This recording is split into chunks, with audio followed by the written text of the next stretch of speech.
ya aquí en la ciudad de León. Continuamos con esta serie maravillosa de la ley moral de Dios.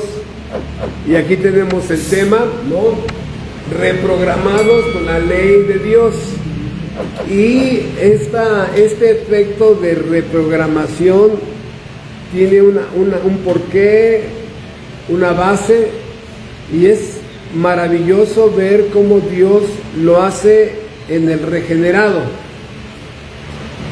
Y vamos a ir viendo esto. Por eso este pasaje de Jeremías 31:33 lo voy a volver a leer.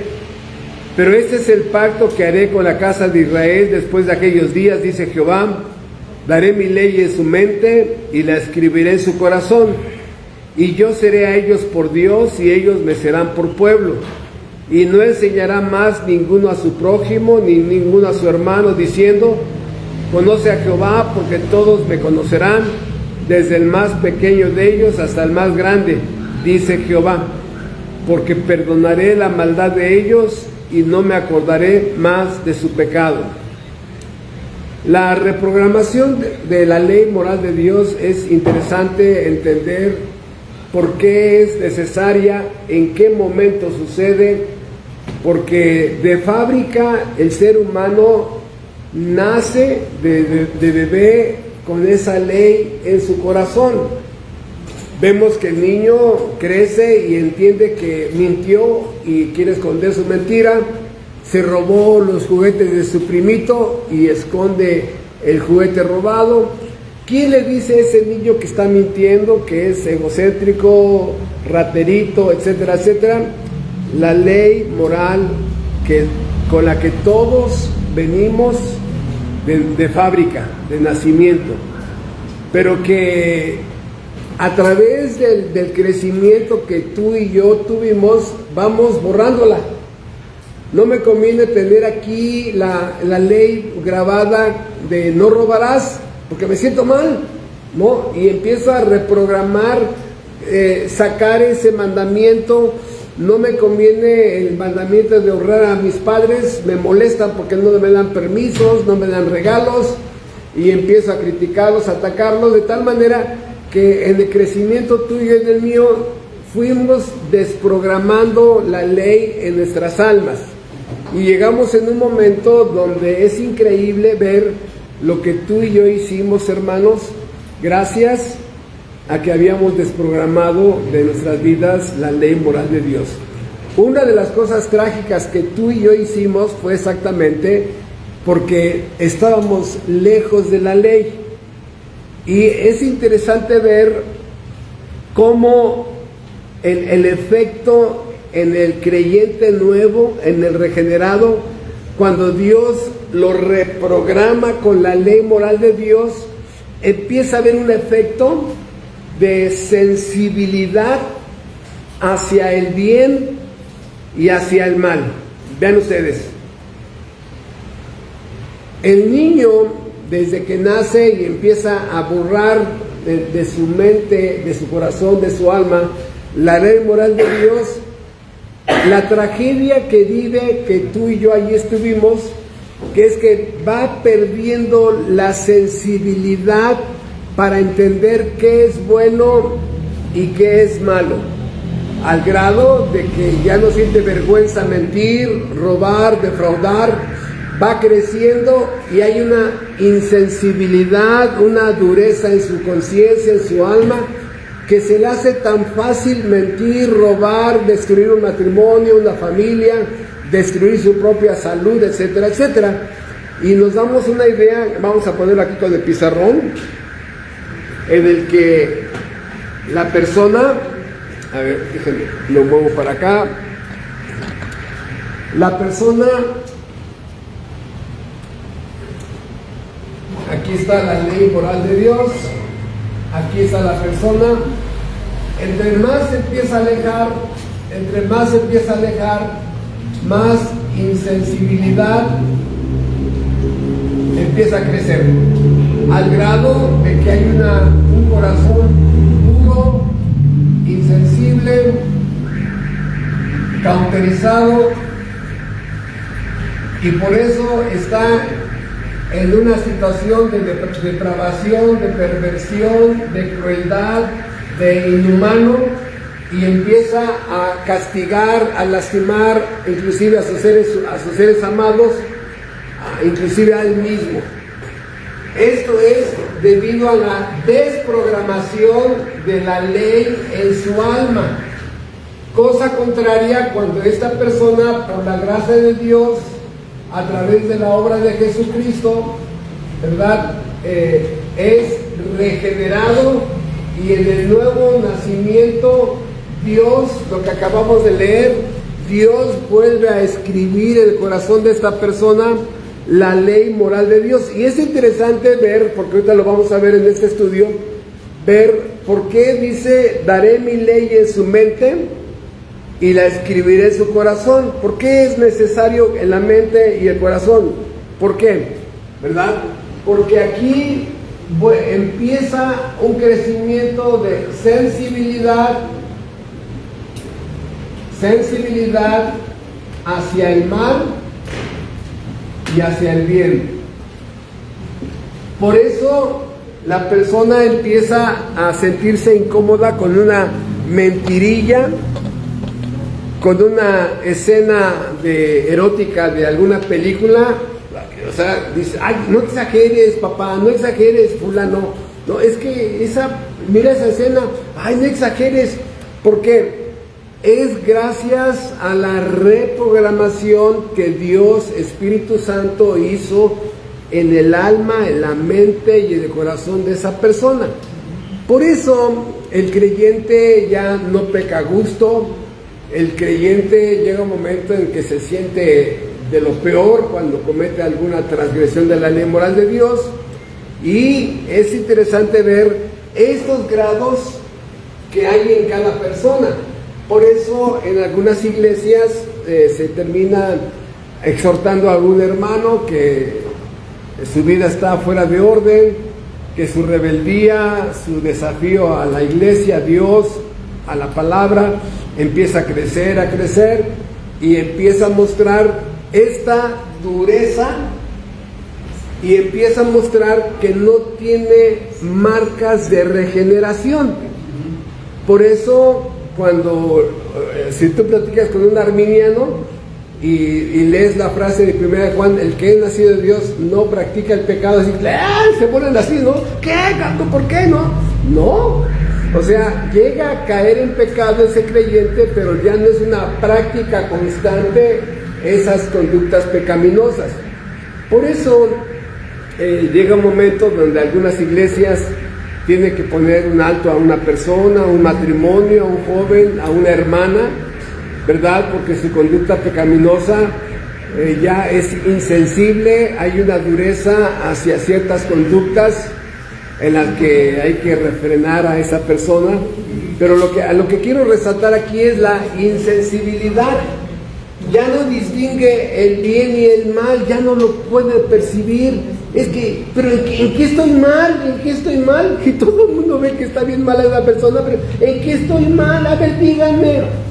Dice: no, la persona ya está en tinieblas, tiene un corazón endurecido, su mente ya está en tinieblas, ya está apagada, su razonamiento está en el nivel más bajo. ¿Por qué? Porque exactamente por eso es que llegamos a hacer cosas terribles, por la insensibilidad. Y esto no es más que sinónimo de un corazón endurecido. Y hermanos, por eso hicimos lo que hicimos antes de Cristo, tú y yo. La insensibilidad, éramos insensibles ante el dolor que les causábamos a nuestras esposas, a nuestros hijos, a nuestros padres, a nuestros seres amados. No nos interesaban nada, insensibles completamente, ¿no? Insensible aunque yo me lastimara a mí mismo. De tal manera que lo maravilloso de aquí es que ¿qué usa Dios para que esta persona tenga el discernimiento entre el bien y el mal?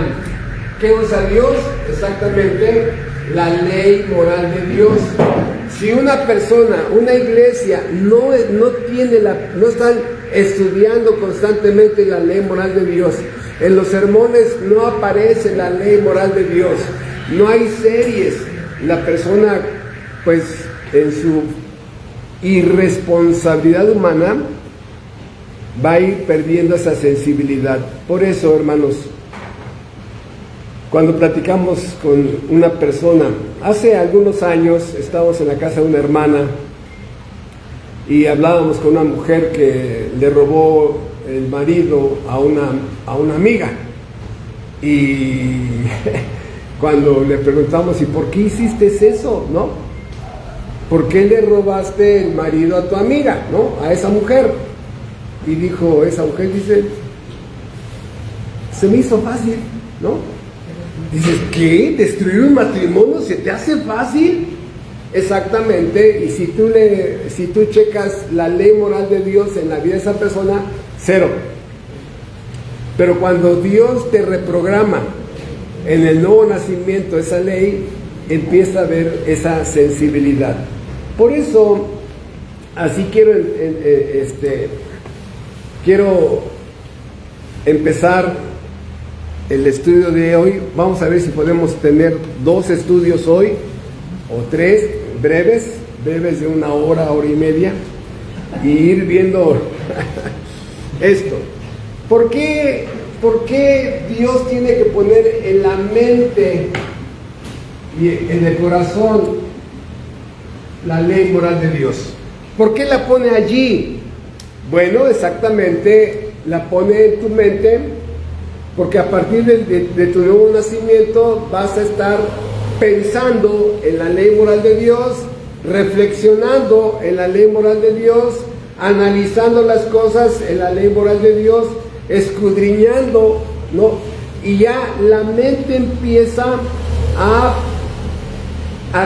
hacerte pensar y a estar consciente del mal que está en ti y del bien que puede estar en ti, porque en ese momento la persona le cae como golpe mucha autorreflexión, decir, no es que estoy mal, no es que sí necesito algo, mi fuerza de voluntad es muy débil. Entonces sí es cierto lo que me enseñaron en ese sermón, necesito un poder, necesito una fuerza, una fuente de energía. Y ya me acuerdo que en el sermón el pastor habló de la gracia como poder. Necesito esa gracia, en mí no tengo esa fuerza, pero todo eso es producto de que la ley está trabajando dentro de ti, ¿sí? Porque la ley empieza la mente empieza a entender el gran valor de la ley, el propósito de la ley, los efectos que hay en mí. Y todo esto es cuando vas manejando, tienes algún momento de esparcimiento, estás pensando, reflexionando, y aunque no lo creas, cuando viene el conocimiento del bien y del mal respecto a lo que tú haces u otros hacen, no es más que la ley generando esa información dentro de ti, gracias a la reprogramación que Dios hace, y Dios vuelve a escribir. Y así dice, escuchen, dice, escribiré en su corazón. Hermanos, el primer sermón que tuvimos respecto a la ley moral de Dios, les decía que el dedo de Dios, ¿no?, escribió las tablas de la ley, las tablas de piedra, y decíamos que por qué no lo hizo en un libro, en un papiro, porque eso se echa a perder. El propósito es que fueran permanentes esos escritos, y después también les demostré que hay un dedo de Dios que es una figura que representa al Espíritu Santo. Es el Espíritu Santo el que viene dentro de ti y hace una configuración, una reprogramación para que quede allí para siempre. Esto es interesante, hermanos, para siempre. Ya Dios se va a encargar de que no vuelva a borrarse esa ley. Por eso este efecto de la ley nos hace sentir sensibles ante todo el bien o el mal. ¿Qué es lo que pasa entonces? La persona que se está alejando de la ley moral de Dios, más insensible, cada vez más pecado, cada vez más crueldad, cada vez más inhumano, más depravado, más perverso, más, hasta que vemos, matan, violan, pertenecen a algún grupo criminal, algún grupo delictivo, y tú los ves tranquilos, sin ningún problema, y dices, ¿cómo es posible que después de haber hecho tanto daño se vayan a dormir tranquilamente? Exactamente. Por eso el demonio ha ganado mucho terreno cuando algunos pastores arminianos empiezan a tratar de enseñar la ley moral de Dios y se ponen así, no, eso es legalismo, no, pastor, aquí no nos venga con eso, ¿no? Es una de las bendiciones más grandes, hermanos. Por eso es interesante ver los efectos en una iglesia arminiana donde no meditan, reflexionan, estudian la ley moral de Dios. Y el primero que tiene que tolerar todo eso es el pastor, ¿no? ¿Por qué? Porque tienen años que no se predica en el púlpito, hay años que no ha habido estudios bíblicos de la ley, de tal manera que no hay una base, una norma, un estándar para discernir entre el bien y el mal. Entonces ya todo se vuelve relativo a interpretación del pastor, a interpretación del hermano, la familia fulana, la familia perengana, y se pueden ir a otros lugares oscuros y nadie se va a sentir mal. Por eso esta función de las tablas es interesante, porque miren ustedes, y obviamente estos grupos siempre nos acusan a los que enseñamos estos temas, nos acusan de legalistas, cuidado con esos que enseñan la ley. Creo que no se va a poder borrar bien esto. A ver si hay un trapo húmedo.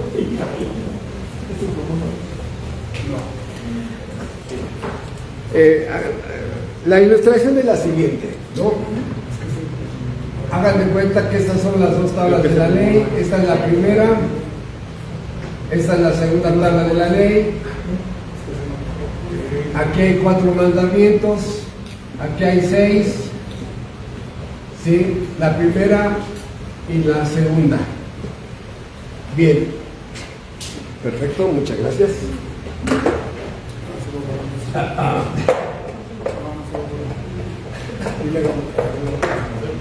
Ese marcador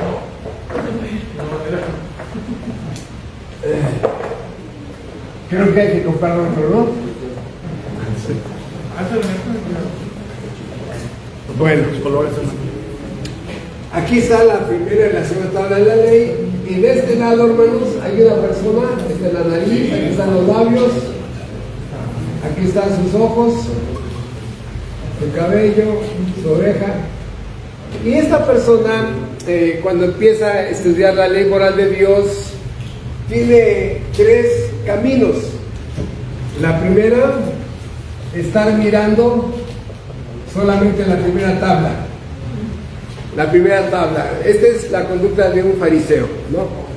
El fariseo, oh Dios, oh Padre Santo, oh Dios de Abraham, de Isaac, de Jacob, ¿no? Son esas personas que cuando oran creen que entre más riqueza de vocabulario expresen, más espirituales son, ¿no? Y así son sus oraciones. De tal manera que esta persona termina mirando solamente una tabla de la ley. Para él prácticamente lo más importante es guardar la primera ley, y la segunda, pues mira, no me preocupo tanto porque la primera tabla yo la guardo mucho.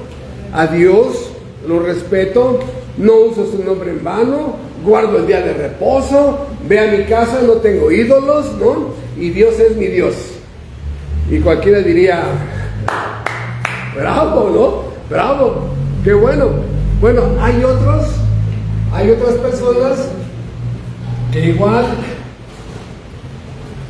están mirando la segunda tabla de la ley y dicen, es que la teología te hace rancio. No, es que, ¿y el prójimo qué? O sea, hay que ir a alcanzar hay que pegar el evangelio a África, en la guerra, en Palestina, a fulano y a perengano, entre comillas, mucho amor al prójimo, ¿no? Y se olvidan de la segunda tabla de la ley. Entonces, esas personas, ¿cuál es su error? Que olvidan la primera tabla. Y de estos, ¿cuál es su error? Que olvidan la segunda tabla.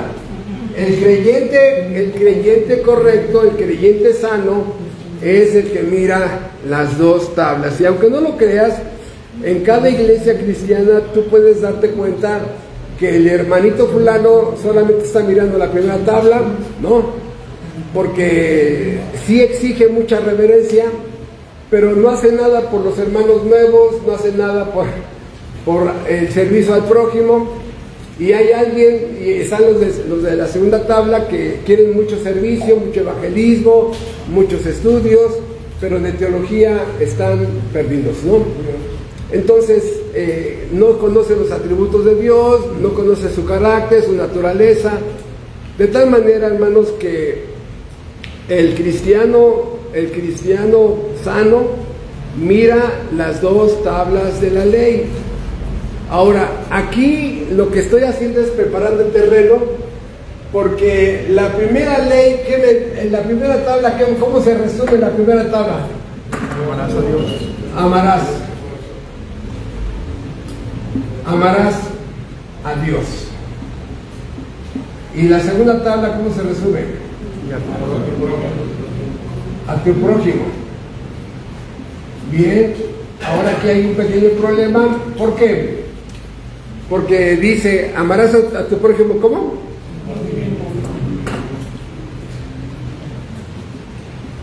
Como a ti mismo. Y hace muchos años,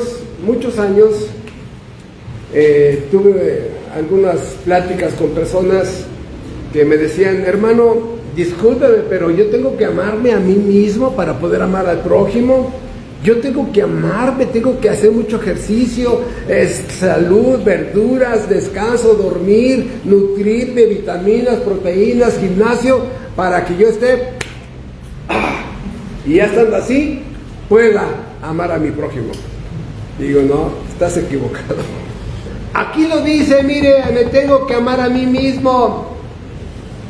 No, y aquí es donde viene el problema, hermanos. ¿A qué me refiero?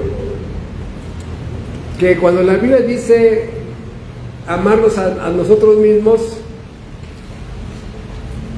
esta segunda parte es efecto de la primera. Escuchen, aquí es donde radica el propósito de la ley. ¿Cuál? Que cuando yo veo la primera tabla de la ley y veo lo que Dios es, lo que Dios exige, no, o sea, la ley me exige santidad, perfección, obediencia, sumisión, subordinación a Dios, servicio, adoración, lealtad a Dios. Digo, no hay eso en mí. No hay eso en mí. Por eso alguien diría, no le diga así. Los grandes hermanos de la Biblia, yo sé que algunos dirán, no hermano, no les diga así. Los grandes hermanos de la Biblia, por ejemplo, un Job dijo, me aborrezco en polvo y ceniza. ¿Qué? El hombre casi perfecto, ¿no? Como Dios lo describe, ¿no? Y dice, me aborrezco. Sí. El hombre más reconocido del Nuevo Testamento, miserable de mí, ¿quién me librará de este cuerpo de muerte? ¿Qué? ¿Qué nos hizo llegar a esa conclusión? La santa ley moral de Dios, porque la ley moral de Dios, hermanos, uno de los beneficios que nos da es que nos medimos con una norma. Porque si tú te quieres medir con el hermano que anda bien mal en la iglesia, pues tú eres súper santo, ¿no? Eres súper santo. Yo no sé cómo el hermano fulano o la hermana fulana. No, pues te aplaudimos, ¿no? Pero la norma se llama Jesucristo y la medida se llama la ley moral de Dios. Y aquí un piojo es más que nosotros. De tal manera que aquí me doy cuenta de amarme como aquí a mí mismo. Aquí hay tres tipos de amor. El amor a mi yo, el amor al prójimo y el amor a Dios. Y si analizamos en una iglesia normal, en la tuya, en la mía, en la que sea, ¿cómo está el amor? Es el amor a mis planes, a mi familia, a mi tiempo, a mi dinero, a mis circunstancias, a mi economía, es el amor a mí. Si me sobra un .003 de amor al prójimo, y Dios, ¿qué crees, Dios? No alcanzaste, ahí para la próxima, ¿no? Y esta pobre persona, porque da dinero a la iglesia, o porque tiene algún ministerio en la iglesia, o porque tiene alguna actividad de la iglesia, siente que está sirviendo a Dios. No, hermano. ¿Por qué? Porque este amor a mí mismo, a mi ego, a mi yo, se llama inconverso. ¿Por qué? Porque exactamente, ya ahorita vamos a entrar un poquito al corazón de este tema. ¿Cuál? El amarás a Dios y amarás al prójimo. Hay gente, hermanos, en las iglesias que cuando escuchan la palabra amor, dice, amarás a Dios. ¿Es todo? ¿Sí? Mira, pastor, yo siempre he sido un hombre muy cariñoso, muy amoroso. Hermano, yo también he sido, yo como mujer, no dice una hermana, yo también he sido muy amorosa, muy cariñosa y no hay ningún problema.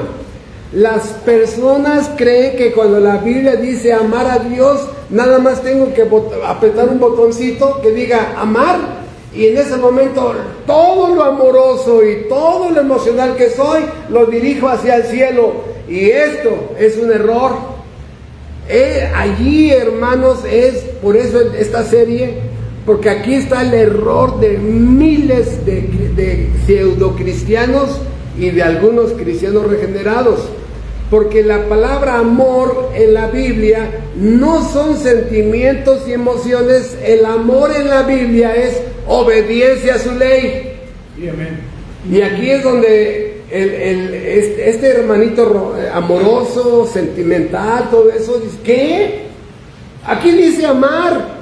Bueno, sigue leyendo la Biblia y ahorita vamos a ver más de 20 versículos donde la palabra amar a Dios es obedecerlo. Si no hay obediencia a su ley, a esta norma y a otros verbos en imperativo, ¿sí? No hay marcas de regeneración. Por eso, cuando Job, me aborrezco en polvo y ceniza, se estaba mirando ante la ley de Dios, ante la majestuosidad de Dios, dice, soy menos que el polvo.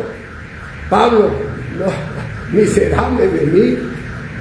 Por eso, esta persona que sigue creciendo en su amor a sí mismo, los voltea y dice, ay, tiene baja autoestima. Discúlpame. La ley moral de Dios me baja mi supuesta autoestima. Me doy cuenta, como dice Isaías 64, que soy estiércol, que soy basura, que no valgo nada, que mi dignidad solamente está en lo que Cristo hizo por mí. Sin eso no sirvo para nada, ni siquiera sirvo para formar un matrimonio. Ya mi esposa me quiere dejar, ya mis hijos me aborrecen, ni siquiera sirvo para trabajar, ya me corrieron de 3 o 4 trabajos. O sea, hermanos, por eso esta primera ley, primera tabla y la segunda tabla, lo que están haciendo es sacar a la luz toda mi depravación. Eso es lo que empieza a hacer dentro de tu alma la ley moral de Dios. Toda mi depravación, toda mi perversión, lo bajo que he caído, el daño que he causado, a todos los que he lastimado, ¿sí? El dolor que he ocasionado, a cuánta gente tú y yo hemos desilusionado, a cuánta gente hemos traicionado, lo vil que somos, lo indignos, lo condenables, dice Tito, lo aborrecibles, y que no hay nada bueno en mí. Por eso, este efecto que la ley moral de Dios hace en nuestras vidas me lleva a ver hasta dónde llega la ley moral de Dios en mí, porque empieza a meterse a las partes más íntimas de mi mente, de mi conciencia, de mi corazón, ¿verdad? Y empiezo a cuestionarme a mí de mi supuesta integridad, de mi supuesta dignidad, de mi supuesta rectitud, y empiezo a darme cuenta que hay falsedad, hay hipocresía, hay malas cosas dentro de mí. Y en ese momento, hermanos, esos son los efectos maravillosos de la ley moral de Dios. Por eso la ley moral de Dios trabaja en conjunto con la gracia. Me doy cuenta que necesito esa gracia para poder enderezar mi vida. Y empiezo a a ver cómo la gente también tiene esa carencia en mi vida.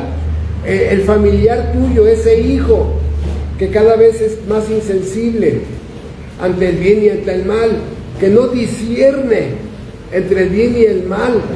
¿Qué le está pasando? Tráelo, siéntate con él a tomar un café y empiézale a hablarle de la ley moral de Dios. Por eso les he dicho, practiquen entre ustedes los 10 mandamientos, del 1 al 10, del 10 al 1, salteados, para que si ese hijo está borrando algún mandamiento o ya casi terminó por borrarlo, ese hijo vuelva a ser sensible. No estoy diciendo que esa persona va a dejar de pecar, estoy diciendo que cada vez va a estarlo pensando más. ¿Por qué? Porque esa ley, hermanos, la ley moral de Dios es la misma con la que Dios creó a Adán y a su mujer.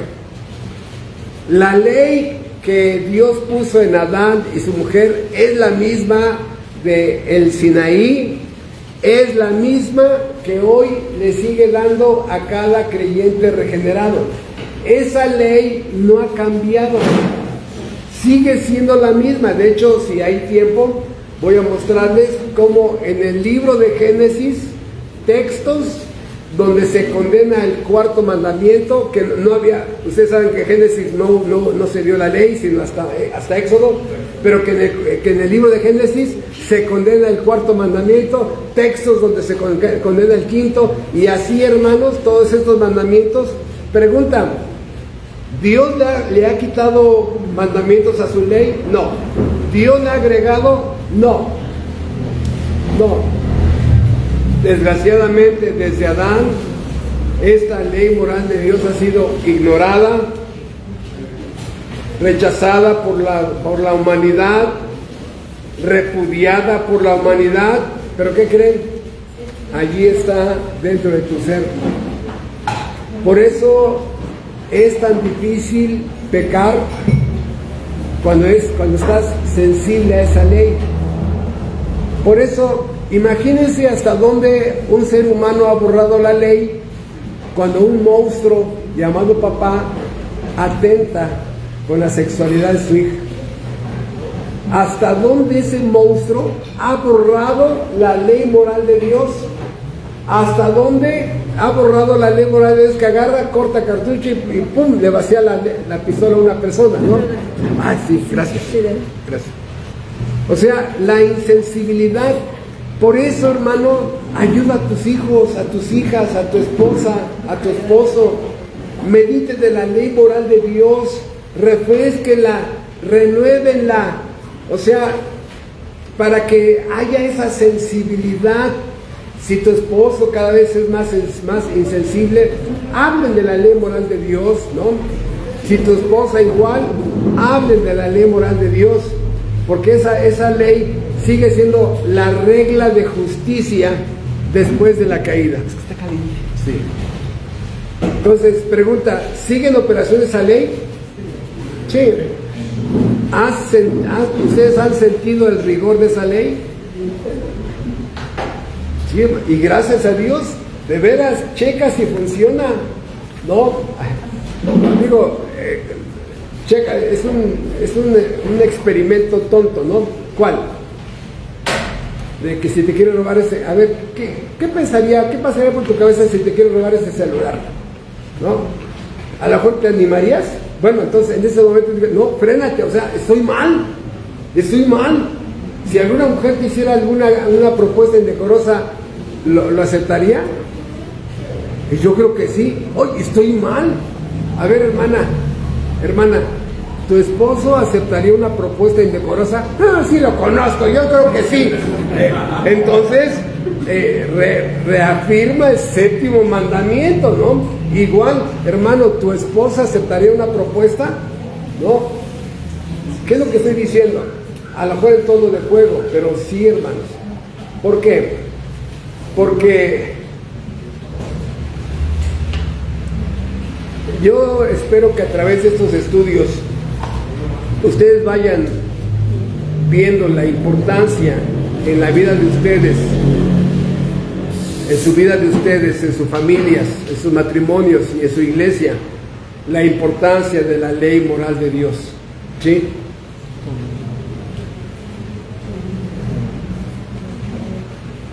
Ven ustedes. Vamos a regresar a Éxodo 20, porque aquí empieza ya algo más serio. En la ley moral de Dios, en Éxodo 20, ¿sí? En Éxodo 20,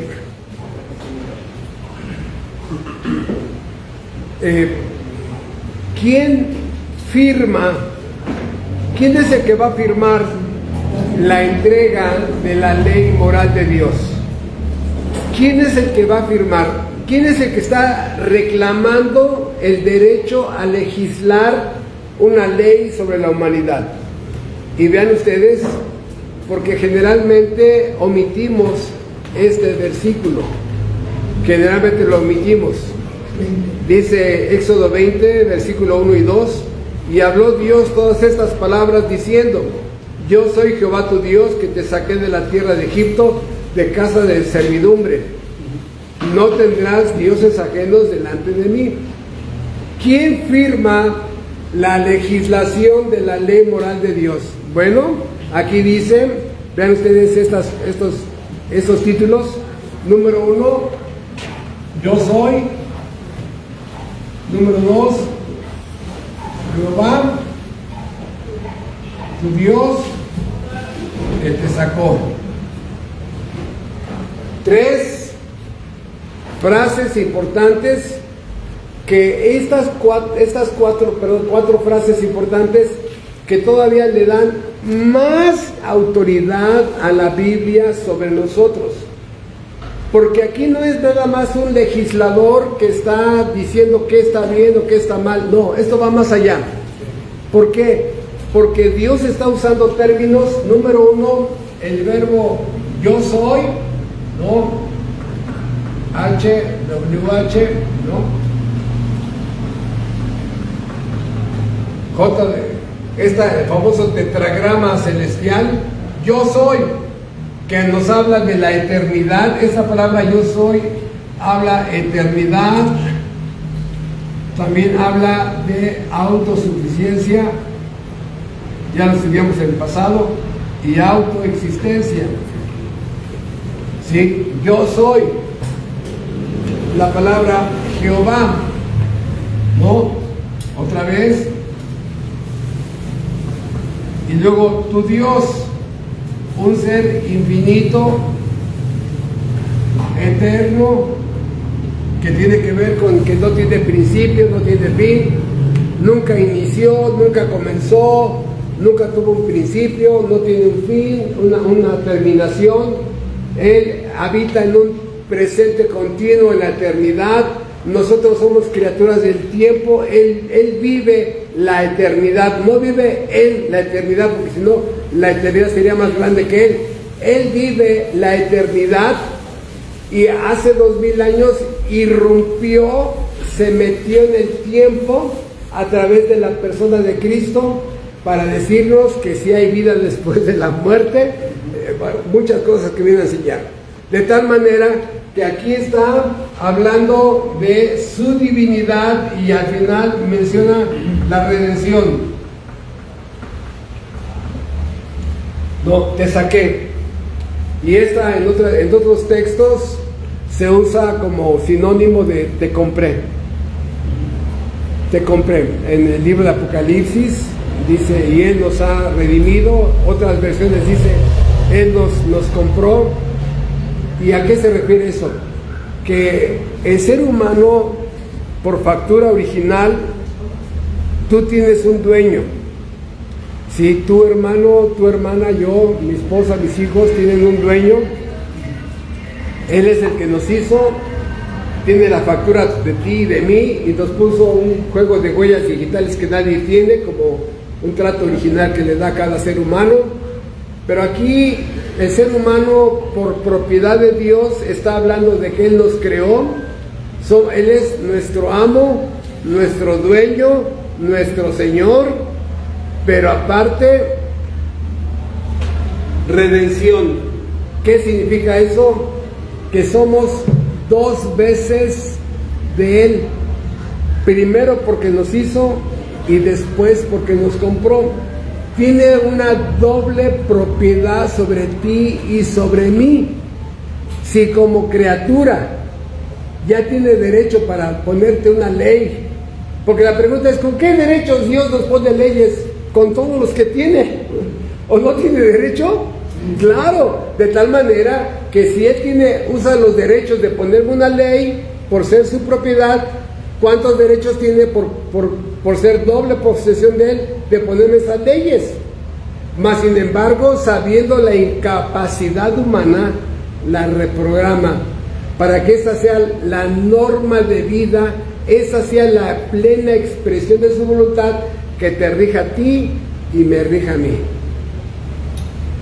O sea, seguimos con el tema de la ley. Por eso sabemos que en medio de todo esto hay en el hombre caído hay algo que se llama el viejo hombre. Al viejo hombre, ¿qué tanto le gusta la ley moral de Dios? Por eso, hermanos, yo les pido que sean ustedes sensibles. Cuando no quieres ir a un estudio, a la iglesia, cuando no quieres darle adoración a Dios, es tu viejo hombre haciéndote la llave china y torciéndote el pescuezo así. No vayas, ¿no? ¿Por qué? Porque el viejo hombre la aborrece. La ley de Dios amenaza la existencia del viejo hombre. Otra vez, la ley moral de Dios amenaza la existencia porque el viejo hombre se alimenta de puro pecado. Y si la ley te va a limitar tus conductas pecaminosas, entonces el viejo hombre va a luchar con sus 10 uñas para que te lleve a pecar y te va a decir, oye, quizá dame un pecadito hoy, dame un pecadito, por favor, ¿no? No, hermanos, o lo matas o te va a matar. Hermanos, hoy fin de semana, hoy sábado, que los hoteles y los moteles están llenos, ¿cuántas personas van a quedar con VIH, con papiloma, con enfermedades venéreas, con enfermedades del hígado terribles? Hermanos, al viejo hombre no le importa matarte, lo que él quiere es seguir comiendo del pecado. Por eso, cuando hay algo espiritual, que vayas a leer la Biblia, que te invitan a un estudio, al culto dominical, a una reunión de oración, y dices, sí, vamos. Número 1, tu nuevo hombre ya le puso el pie en el pescuezo al viejo hombre. Cállate, ¿no? Sí, hermano, ahorita yo voy por allá, ¿no? Porque venciste las peticiones de tu viejo hombre. ¿Por qué? Porque el nuevo hombre es esa parte en ti que sí ama la ley moral de Dios. Tu nuevo hombre sí la valora. Tu nuevo hombre ama la ley porque esa ley en un punto evangelístico que tiene la ley moral de Dios, en un punto evangelístico, ¿cuál? Que cuando la ley me confronta, yo no puedo obedecerte, no puedo guardarte como tú me dices, y la ley moral de Dios me dice, hay un hombre que sí lo hizo, y lo hizo por ti.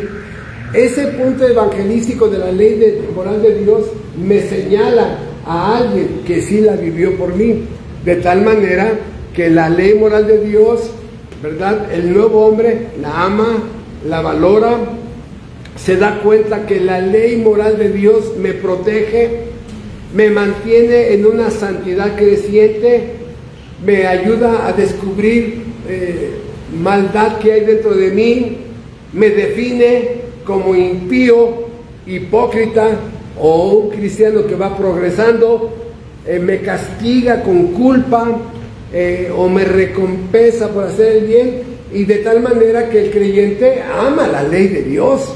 Por eso vamos a ver ahorita muchos textos donde se deleita en la ley de Jehová. Ese Salmo 1 que es uno de mis favoritos, ¿no? Y en la ley de Jehová está su deleite. Porque la ley moral de Dios me muestra el señorío de Cristo sobre mí. Yo reconozco que mi voluntad la tengo que subordinar a otro. ¿Quién es ese otro? El Dios de la Biblia. Por eso, hermanos, fíjense lo que voy a decir y va a sonar así medio raro, ¿no? A los pastores no nos cuesta tanto trabajo pastorear a los regenerados.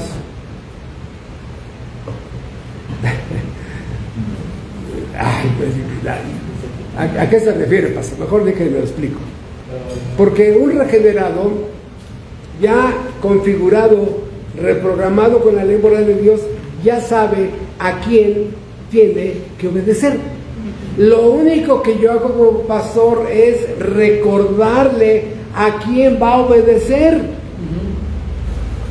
Entonces, desde el punto de vista de pastorear a ovejas, no es difícil. El problema es que cuando el pastor tiene puro chivo, ¿no? Y así me lo han dicho a veces, ¿no? Hermano, háblele a fulano de tal, no ha venido a la iglesia. Hermano, vaya a buscar al hermano. Hermano, espérenlo ahí en el camión que llega como a las 11 de la noche. Ahí espérenlo para que le pregunte por qué no ha venido a la iglesia. Hermanos, y yo sé que voy a ser muy criticado por mi comentario. Lo acepto de entrada. Soy pastor, no arriero.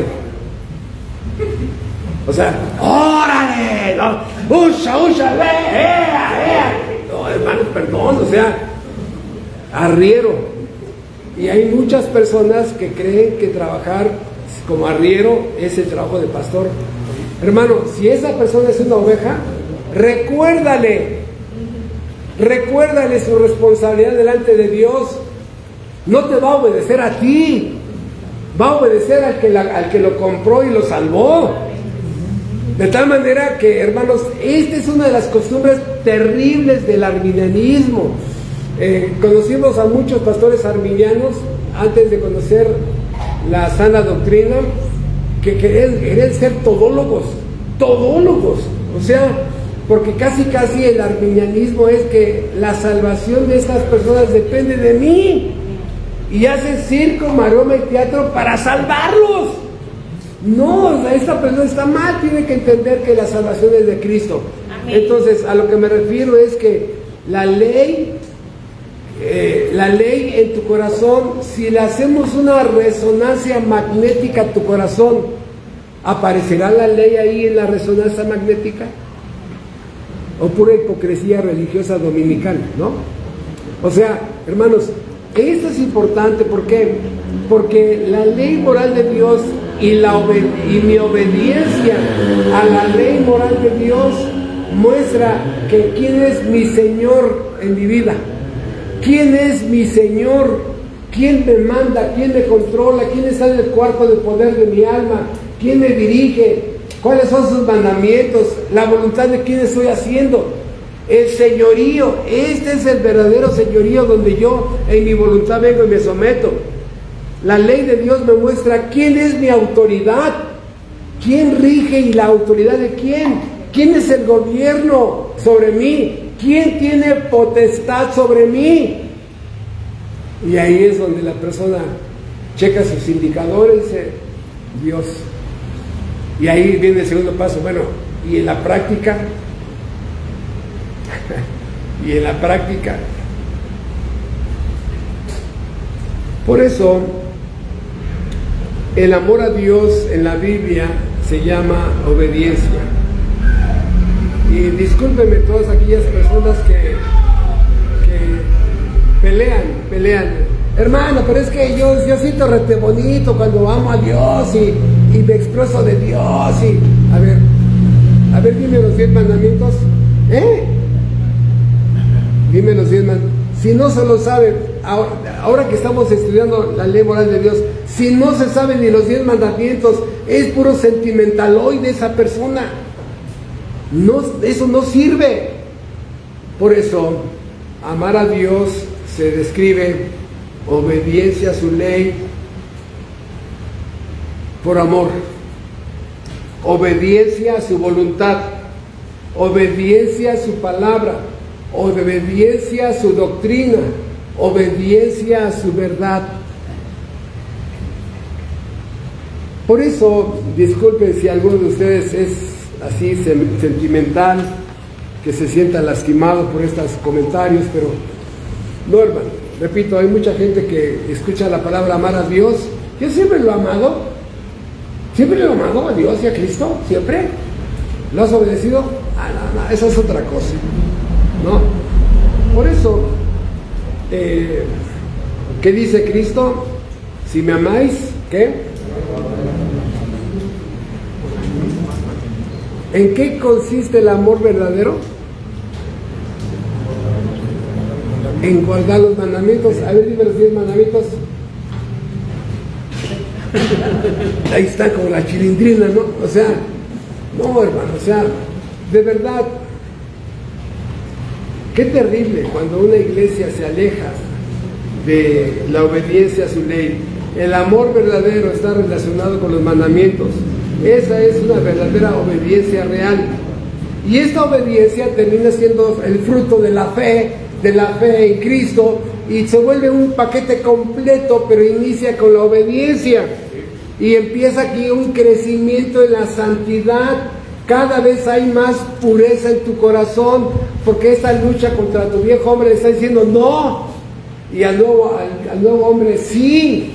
Y el nuevo hombre te va a guiar a la obediencia y a la plenitud de la santidad, porque es una sujeción completa a la palabra. Por eso quiero abrir aquí un nuevo segmento. No lo vamos a ver hoy, va a ser un próximo estudio, en el que no solamente la voluntad de Dios son los 10 mandamientos, ¿verdad? Sino que vamos a ver en un estudio, por lo menos así de entrada, 50 palabras que están dichas en un verbo en imperativo como una orden. Creced en la gracia, creced en el conocimiento, haced morir, vestíos, arrepentíos, creed. Y estos verbos en imperativo son órdenes. Órdenes. Cuando tú tienes un hijo travieso, ¿no? Y ya te vas con tu esposa a cenar y volteas y dices, no vayas a salir. Y el hijo te deja de decir, ok, ya entendí el verbo en imperativo, ¿no? Pero hermanos, esas son órdenes, que es otra forma de gobierno aparte de la ley moral de Dios. Y nada más vamos a ver 50, porque con 20 tenemos, 50 está sobrado. Porque la Biblia está llena de verbos en imperativo, donde el que manda mandamientos, nos manda a que esas áreas también las obedezcamos. Por eso empezamos a entender que la obediencia muestra que la persona es regenerada. Hermanos, si no hay obediencia, discúlpame, estás enfrente de un casi cristiano. Y el casi cristiano no es cristiano. ¿Por qué? Porque fuimos salvados para obedecer. Hermano, pero es que yo medio obedezco. No, yo medio obedezco. No, pues mira, a ver, fulano, predícale el evangelio a esta persona. No, pues ya me lo sé, ¿no? ¿Y qué pasó? ¿No? ¿Por qué resistes en tu corazón al evangelio? Porque la Biblia dice obedecer al evangelio. Los que obedecieron al evangelio, dice la Biblia. ¿Por qué? Porque obedeciste a las demandas que te exige el evangelio. Media obediencia, hermanos. Media obediencia. ¿Cómo la interpreta Dios? Desobediencia, hermanos. O sea, hay decenas de ejemplos, decenas. Voy a poner dos así rápidos, ¿no? Los hijos de... los hijos de Eli eran impíos, ¿no?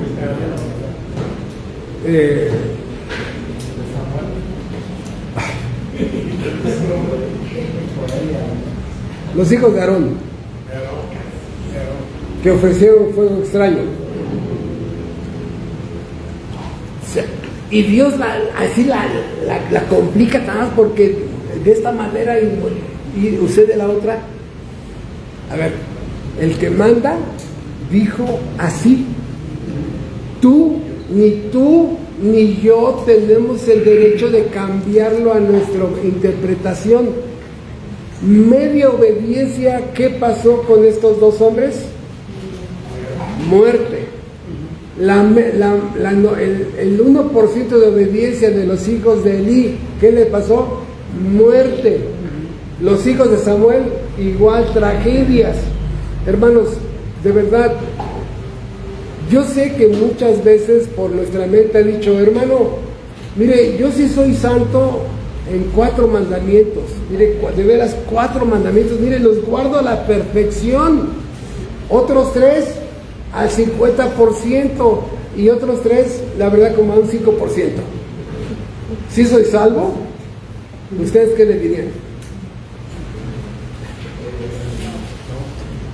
¿Qué le dirían ustedes a esa persona? La respuesta es no. Es que ustedes son bien legalistas, bien fariseos, es que con ustedes todo el mundo tiene que ser perfecto, vamos a llamarle la iglesia de los perfectos porque ustedes son que se creen perfectos. Mira, no es que no te estoy diciendo lo que yo pongo, es lo que la ley te exige. Sed vosotros perfectos como vuestro Padre que está en los cielos es perfecto. O sea, punto. Y entonces, ¿ustedes son perfectos? Sí, en Cristo. Él es el que nos dio su dignidad, Él es el que nos dio una obediencia perfecta y fue acreditada a nosotros. No estamos tan viejitos, tan descompuestos, tenemos tantos errores emocionales, lo que sea. No se refiere a eso, se refiere a una posición en Cristo, hermanos. Por eso, la media obediencia, hermanos, no. La Biblia exige el 100%. Cuando da los 10 mandamientos en Levítico y los vuelve a mencionar, dice: haz esto y vivirás. No dice: haz el 80%. Posiblemente alguno de ustedes diría: hermano, pero mire, le doy mi palabra que guardo 9, solamente le doy 1. No, a mí no me lo preguntes, dice Dios, ¿no?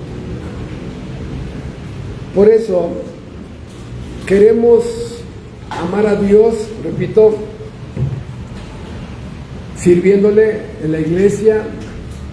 Queremos amar a Dios cantando, predicando, dando un estudio, dando dinero a la iglesia, evangelizando. La forma suprema de honrar a Dios es obedeciéndole, porque esto glorifica a Dios. Cuando dices: oye, a ver, búscale a fulano qué le encontramos para criticarlo y atacarlo. No, ya no lo encontramos, no, todo el mundo tiene errores, síguele buscando, ¿no? Ya lo encontramos y no, con su esposa, no, con sus hijos, no, síguele buscando, no, nadie hay perfecto. Bueno, no es que sea perfecto, simplemente así como un Daniel, su vida es irreprensible, porque se está esforzando en la obediencia a Dios, porque su nuevo hombre tiene configurado la ley moral de Dios, y la ley le va guiando cuando se está alejando, cuando está cerca de la voluntad de Dios, cuando ya se fue bien lejos, cuando está en una comunión con Dios. Es esa regla, hermanos. Por eso nuestra labor es honrar esa ley con nuestro testimonio. ¿Cuántos cristianos hay en cada iglesia dignos de imitar? ¿Cuántos? Yo quiero tener la convicción del hermano fulano, no, mi respeto, no. Quiero tener la santidad del hermano fulano, la santidad de ese matrimonio. Yo quiero tener las convicciones y las virtudes de esas personas. ¿Cuántos? ¿Cuántos? Por eso Samuel le dijo al rey Saúl: obedecer a Dios es mejor que los sacrificios. Porque, repito, mucha gente, al igual que Saúl, quiere en las iglesias servir a Dios con el sacrificio económico. Dios, siempre te doy 100 pesos, pero te voy a dar 500, voy a hacer este sacrificio, ¿no? Señor, no tengo tiempo esta semana, pero voy a hacer el sacrificio de dar un estudio bíblico. Señor, no tengo tiempo, pero voy a ir hasta el otro lado de León, porque es un sacrificio para mí en el transporte público. Pero al final termina siendo como un Saúl, que quieren ofrecer, entre comillas, sus sacrificios. No, guárdate tus sacrificios, ven y obedécelo en todo lo que Él te pida. Porque aquí estamos hablando de 10 mandamientos, más aparte 50 que vamos a ver en versículos de verbo en imperativo, y de aquí hay otros 500. No, ya no vengo al próximo estudio, ¿no?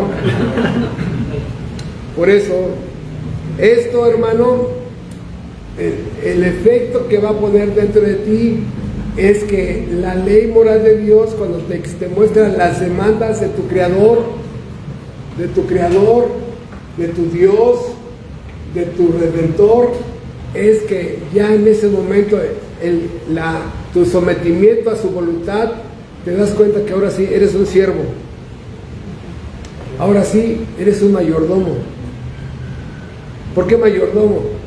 Porque no eres dueño de nada, pero eres responsable de todo. No eres dueño ni de tu esposa ni de tus hijos, eres responsable de esa familia, y entregarás cuenta de tu esposa y de tus hijos. De eso sí, de tu esposo y de tus hijos. En ese sentido, la ley, llevándome a una subordinación a Dios, me lleva exactamente a eso, ¿no?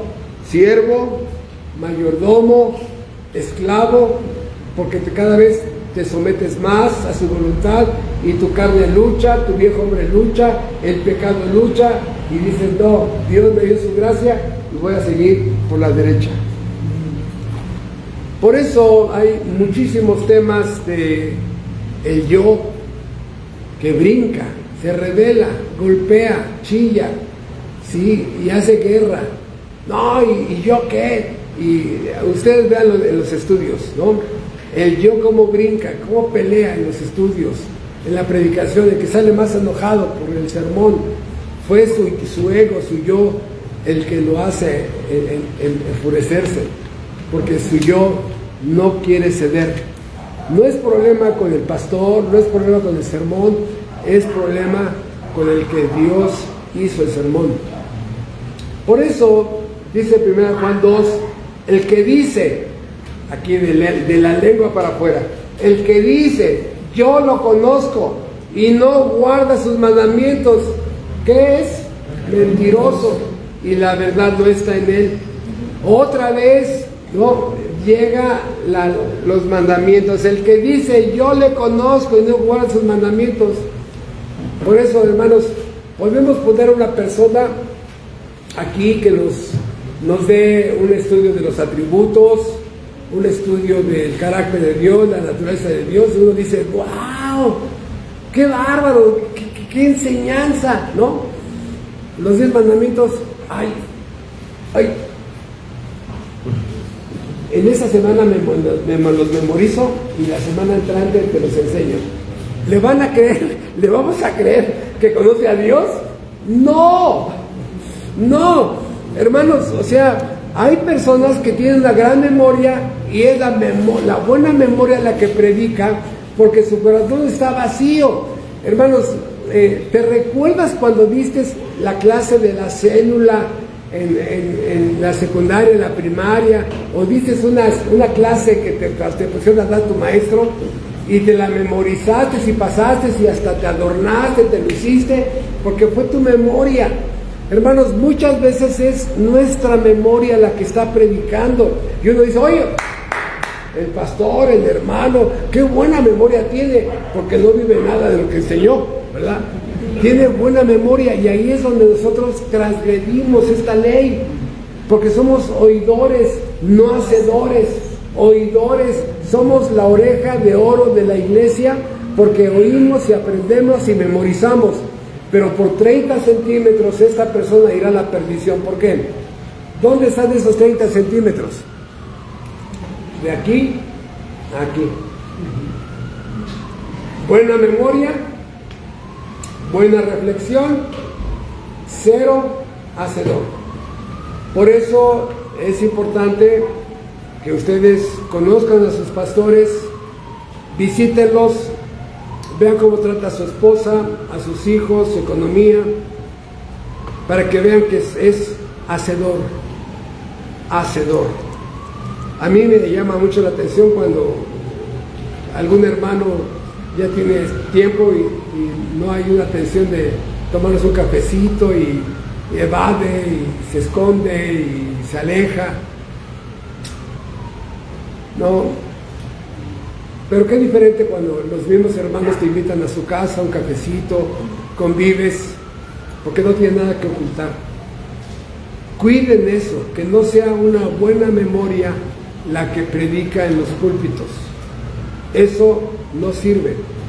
Los pastores estamos obligados a ser hacedores. Y el ser hacedor, repito, estamos poniendo por obra la santa ley de Dios. Por eso repito, Santiago 1:22, hacedores o oidores, olvidadizos, ¿no? Porque de por medio está su voluntad. Dice 2 Timoteo 3:7, porque hay gente que siempre está aprendiendo, ¿no? Ahí dice unas mujercillas que siempre están aprendiendo. Hermanos, muchas veces la buena memoria, te lees libros, vas a seminarios, vas a conferencias, 300 predicaciones de tal fulano, 500 predicaciones de sultano, hebreo, griego, arameo, escatología, ¿no? Y la persona llega un momento en que dice, wow, qué memoria, ¿no? O sea, repito, si no somos hacedores, el tiempo del púlpito no sirvió para nada. Vamos a traer más deshonra a Dios, porque solamente la buena memoria es la que está predicando. Dice gente, mujercillas, dice, que siempre están aprendiendo y nunca llegan al pleno conocimiento de la verdad. Siempre están aprendiendo. Tú los ves, están en cursos, en seminarios, en conferencias, están que vino un predicador, ya lo fueron a escuchar. No está mal. Nada más chequen que no sea el buena memoria. Dice Juan 15:14, vosotros sois mis amigos, que si hacéis lo que yo os mando. Vean otra vez la ley moral de Dios y la santidad de esa persona. Dice Romanos 7:12, la ley es buena, santa y justa. Y aquí lo que vamos a ver es exactamente, más adelante, es qué significan estas tres características de la ley. ¿Por qué es buena? ¿Por qué es santa? ¿Por qué es justa? La ley no es una cosa para echarnos a perder la vida. Y por eso hemos dado todas estas funciones que tiene la ley moral de Dios. Por eso Mateo 22:37, amarás al Señor con todo tu corazón, con toda tu alma, con todas tus fuerzas y con toda tu mente. Y una de las amenazas más terribles respecto a la práctica del amor, y en serio, de las prácticas más terribles, es 1 Corintios 16, 22. El que no amare al Señor Jesucristo sea anatema, destinado a la destrucción. Hermano, es que yo siempre he amado a mi Cristo, siempre, ¿no? Los 10 mandamientos. Ay, usted siempre me molesta conmigo. No, no me lo sé, pero yo sé que le pone mi corazón, siempre me ha amado. Fin de la plática. No tiene caso seguir discutiendo. Si alguno no ama al Señor Jesucristo, ahora vamos a parafrasearlo con lo que estamos estudiando. Si alguno no obedece a la ley moral de Dios y la practica en tu vida, aunque seas memoria fotográfica, aunque entregues tu cuerpo en sacrificio vivo, aunque manejes 20 idiomas, dice 1 Corintios 13, aunque repartas tu dinero a los pobres, no sirve si no somos hacedores. El que no amare al Señor Jesucristo sea destinado a la destrucción. Por eso, hermanos, seamos sensibles, que la ley moral de Dios nos muestra cuántas veces fallamos al día, cuántas veces acertamos. Que la ley moral de Dios me muestre cuánto mi yo se somete a mi Dios, cuándo, cuánto, dónde, cómo. Esto es importante, hermanos, ¿no? Y aquí es donde uno de los beneficios grandísimos de la ley moral de Dios es que me lleva a suplicar más gracia. Hay pecados que tienen tanta fuerza en mi vida que necesito una dosis más fuerte de gracia, porque hay costumbres pecaminosas en las que tú y yo ni nos hacen cosquillas, porque nunca fueron pecados dominantes en nuestras vidas, pero hay pecados dominantes donde, hijo de hermano, necesitamos una dosis fuerte de gracia, ¿no? De misericordia, porque si no voy a caer, a ceder. Entonces, esta es la importancia, esta es parte de la importancia de lo que estamos viendo de la ley moral de Dios. Y si ustedes se dan cuenta, es más que los 10 mandamientos. Más. Pregunta: ¿hay evangelio sin la predicación de la ley? No. No. ¿Cuál es el primer punto del evangelio? El Dios ofendido, los atributos de Dios. ¿Sí? Los atributos de Dios. Y luego el segundo punto de la ley: ¿cómo lo ofendí? Escupiendo cada uno de los mandamientos de Dios. No hay evangelio sin la ley moral de Dios. Esa persona que no ha memorizado los 10 mandamientos no ha evangelizado jamás a nadie. Por eso llega la persona: hermanos, ¿y aquí no evangelizan? ¿Sí? Entonces, ¿quién dice que dan los folletos? ¿Qué? No, aquí no damos folletos. Es que todas las iglesias que he ido dan folletos. No, nosotros predicamos verbalmente, ¿sí? Buscamos la oportunidad de predicar el evangelio verbalmente. No hay. ¿Se imaginan a Cristo repartiendo folletos de Jerusalén? Por favor, hermanos, el apóstol Pablo, no, ya entregué como 10,000 folletos. No, perdón, hay un pastor allá en Irapuato, ya se retiró, que evangelizaba las casetas de teléfono. Sí, ponía ahí una calcomanía: te invitamos a la iglesia fulana. Decía: tenemos ambiente familiar. O sea, ¿qué? ¿Para qué, hermanos? Y sienten que están haciendo la obra. Dios no nos mandó a repartir folletos. Por eso, sin la ley no hay evangelio. Hermanos, la ley, otra vez, ¿la ley me lleva al Calvario? Sí, ahí está alguien que le está pagando a la justicia de Dios todas mis transgresiones de la ley moral de Dios. ¿Por qué Cristo vino a vivir una vida perfecta? ¿Qué dijo Cristo? No he venido a abrogar la ley. ¿Qué dijo? He venido a cumplirla. ¿Para qué? Para que Él viviera una vida que yo no podía vivir y esa vida me fuera imputada para que yo cumpliera en Cristo la justicia que la justicia demanda. Por eso, hermanos, sin la ley no hay evangelio. Esa persona jamás ha predicado el evangelio. Dice Juan 16:8, el Espíritu Santo, ¿qué usa para convencer al ser humano de pecado, de justicia y de juicio? Dice Juan 16:8 que el Espíritu Santo vendrá para convencer al mundo de pecado, de justicia y de juicio. ¿Qué es lo que nos muestra el pecado? La ley.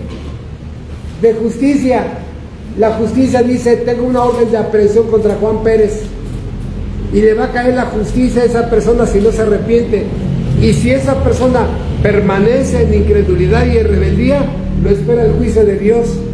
¿Qué va a engrandecer Dios en el día del juicio final? ¿Qué va a enaltecer Dios en el día del juicio final? La ley moral de Dios. ¿Qué es lo que conviene del juicio final? Su ley, su gobierno, su voluntad, su autoridad. Hermanos, sin ley, toda la Biblia pierde su esencia. ¿Había ley en el cielo cuando Satanás se rebeló? Sí. ¿Había ley en Edén? Sí. ¿Había ley en el diluvio, en la época del diluvio? Sí. ¿Había ley en Sodoma y Gomorra? Hermanos, cada página de la Biblia está hablando de que alguien transgredió la ley y aquí están las consecuencias, o alguien obedeció la ley y las consecuencias positivas. Por eso uno de los capítulos que yo me sale un suspiro, que yo amo mucho de la Biblia, es cómo Dios al profeta Daniel 3 veces Dios le dice amado. 3 veces amado, muy amado. No en lo poquito que he estudiado la Biblia, digo porque después de leerla te das cuenta que no sabes nada. No conozco a otro ser humano al que Dios le diga amado, muy amado, 3 veces. ¿Por qué? ¿Por qué? Bueno, aquí había un hombre terrenal, como tú y yo, Daniel, que Dios le dice amado 3 veces. Bueno, es lo mismo, casi lo mismo, cuando se abre el cielo del bautizo de Cristo y en el momento de la transfiguración, 2 momentos diferentes, pero 2 momentos en el que se abre el cielo y Dios le dice: este es mi Hijo amado en quien tengo complacencia. ¿Qué significa complacencia? Algo o alguien que me da mucho placer y muchísimo gusto.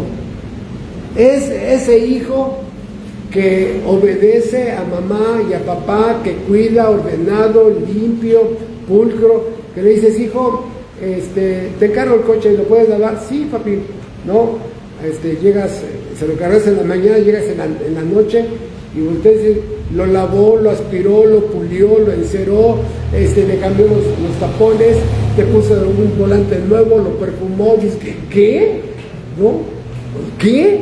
O sea, va más allá. Y Cristo fue lo que hizo.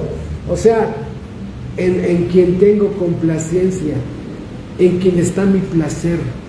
Por eso uso paralelamente el pasaje de Daniel con lo que dijo que Dios. Obviamente Cristo supera 1,000 millones de veces a Daniel, pero ustedes díganme, ¿a qué otro profeta Dios se refiere como amado o muy amado? Yo sé que ustedes van a decir: ¿y dónde está ese? A ver, vamos rápidamente para que tengan este pasaje y lo disfruten.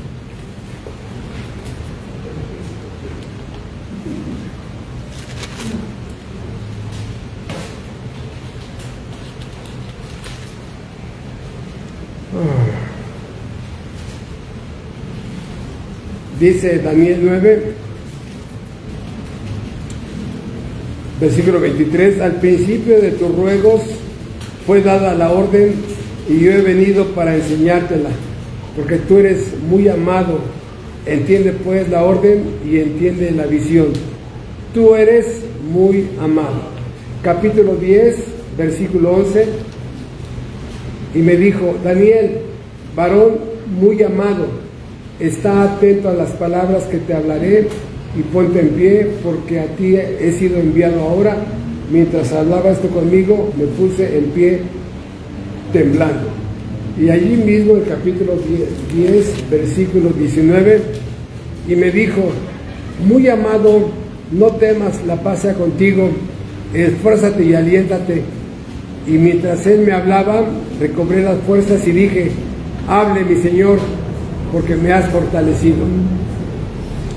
3 veces, hermano. O sea, dime si tú conoces a otro hombre en la Biblia que Dios lo haya tratado así. Por eso dice Juan 14:15: si me amáis, guardad mis mandamientos. Juan 14:21: el que tiene mis mandamientos y los guarda, ese es el que me ama. Otra vez, amor y ley. Y el que me ama será amado por mi Padre, y yo le amaré y me manifestaré a él. Juan 14:23: el que me ama, mi palabra guardará, y mi Padre le amará, y vendremos a él y haremos morada con él. El que no me ama no guarda mis palabras. Qué golpazo a todos los emocionales que pelean y pelean, que creen que es un amor sentimental, cuando no, es una obediencia a su palabra. Estas personas que obedecen a Dios, y es una forma de amarlo, su mente ha sido iluminada, su corazón ha sido trasplantado, y su mano y su voluntad ha sido liberada. Mente iluminado, un corazón nuevo y una voluntad nueva que ahora sirve a Dios.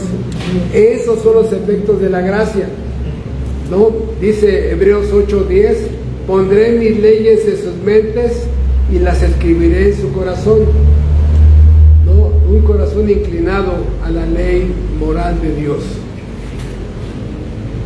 Entonces, ¿cuál es el efecto de la suma de la ley más la gracia? La que tanto tú y yo necesitamos, hermanos. La ley y la gracia es lo que nos hace dar la fuerza para decirle no al poder maldito del pecado.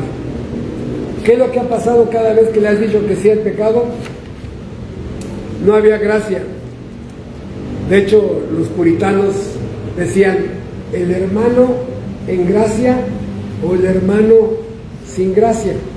Hace muchos años, una señora que le ayudaba a mi mamá a planchar, mi papá me acuerdo que decía: mujer, ¿vino la señora en gracia? Sí. Ya, mi papá sabía que ya había camisas planchadas, ¿no? Era la señora en gracia, ¿no? Aquí podemos decir la hermana en gracia. El hermano en gracia, ¿no? O algunos dicen el hermano sin gracia. Bien, hermanos, nos voy a dejar descansar tantito. Ya llevamos 1:30. Para no cansarlos, vamos a hacer un descanso de unos 10 minutos y regresamos, pero antes vamos a darle gracias a Dios. Bendito Dios y Padre nuestro, te damos las gracias de instruirnos del gran valor de ser reprogramados con tu santa ley. Te damos las gracias porque de una forma maravillosa nos hace sensibles ante el bien y el mal, y tu gracia nos fortalece para que por primera vez le digamos no al poder del pecado. Gracias, Señor, porque por tu gracia somos lo que somos, y sin esa gracia seguiríamos perdidos. Gracias en Cristo Jesús. Amén.